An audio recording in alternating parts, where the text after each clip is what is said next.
आज हम लोग कक्षा 10 साइंस का देखते हैं। ये फिजिक्स का सवाल है, दे रखा हुआ है। यदि एक प्रिज्म कोण का मान 60 अंश है तथा प्रिज्म के पदार्थ का अपवर्तनांक √3 है, तो प्रिज्म के न्यूनतम विचलन कोण का मान ज्ञात कीजिए। अब इसको ज्ञात करने के लिए हमको पहले फार्मूले, कुछ सूत्र मालूम होने चाहिए और किसको क्या कहते हैं ये भी मालूम होना चाहिए। अब इसमें दे रखा है हमारा प्रिज्म कोण। अब ये हमारा जो प्रिज्म कोण होता है, प्रिज्म कोण को कहते हैं, प्रिज्म कोण जो हमारा होता है वो हमारा होता है ए।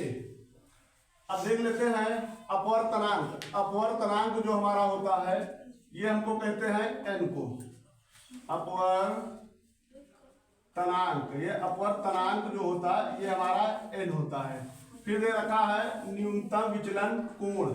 ये हमारा जो होता है न्यूनतम विचलन कोण, ये हमारा जो होता है लिम्डा एम होता है। ये हमारा लिम्डा एम होता है। अब इसमें देखिएगा ये सारी चीजें आपको मालूम होनी चाहिए ना। प्रिज्म कोण ए होता है, अपवर्तनांक एन होता है और न्यूनतम विचलन कोण लिम्डा एम होता है। अब इसके लिए फार्मूला देखते हैं, स्नेल के नियम से होता है, जिसको कहते हैं, ये हमारा जो फार्मूला दे रखा होता है,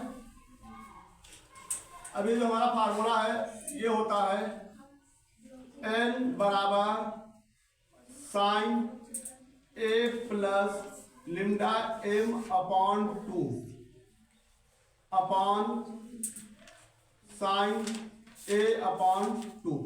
ये हमारा फार्मूला होता है। अब इसमें देख लेते हैं निकालना क्या है हमको, न्यूनतम विचलन कोण का मान ज्ञात करना, यानी हमको क्या निकालना है, लिम्डा एम का मान ज्ञात करना होता है। अब देख लीजिए इसको बहुत ही आसानी से निकाल सकते हैं, जैसे दे रखा हुआ है यहाँ पे।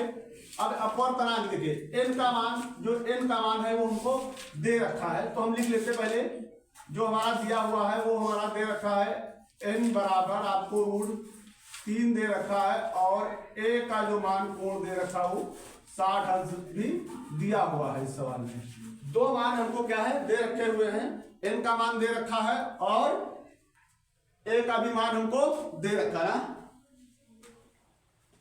अब एन की जगह पे हम लिखूंगा √3 बराबर साइन ए की जगह पे लिखूंगा 60 अंश प्लस लिम्डा एम का मान निकालना है अपॉन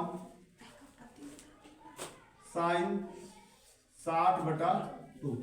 अब इसको अगर हम काट देंगे तो हमारा कितना आएगा, 30 अंश आता है। कितना आता है, 30 अंश कोण।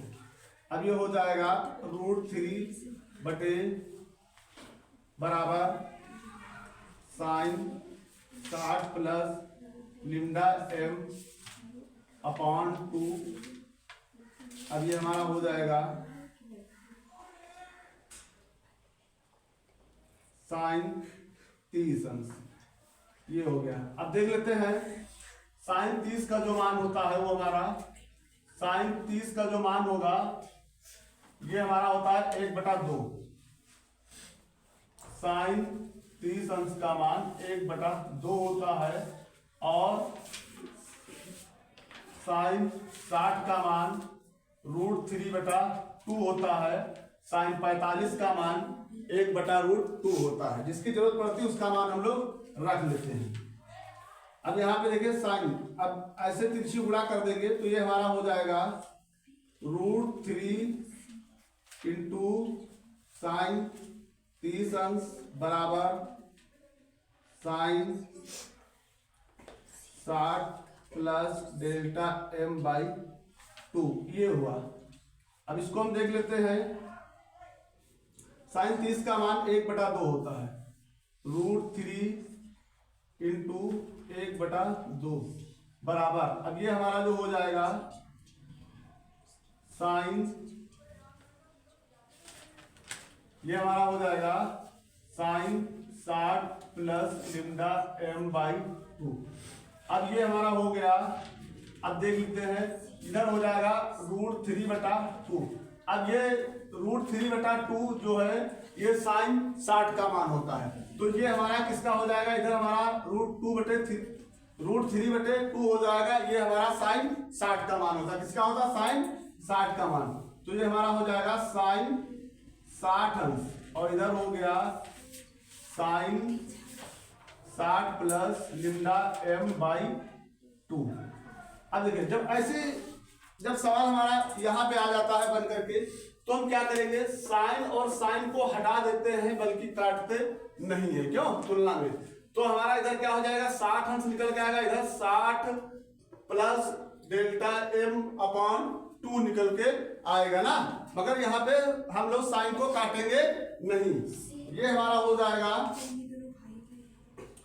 60 अंश प्लस इधर हो जाएगा 60 अंश प्लस लिम्डा m/2।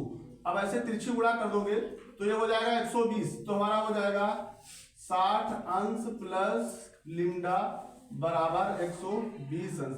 अब उधर जाएगा, ये घट जाएगा तो हमारा बचेगा लिम्डा m। अब 120 में से 60 अंश घटेगा, ये कितने अंश बचेगा? 120 में से 60 घट करके बचेगा हमारा 60 अंश। तो लिम्डा बराबर हमारा कितना आ गया, कितने अंश आ गया? 60 अंश आ गया है। लिम्डा बराबर कितने अंश आ गया? 60 अंश हमारा आ गया है। ये सवाल बोर्ड में कहीं ना कहीं 4 से 6 नंबर का हर सेट में किसी ना किसी पूछा जाता है।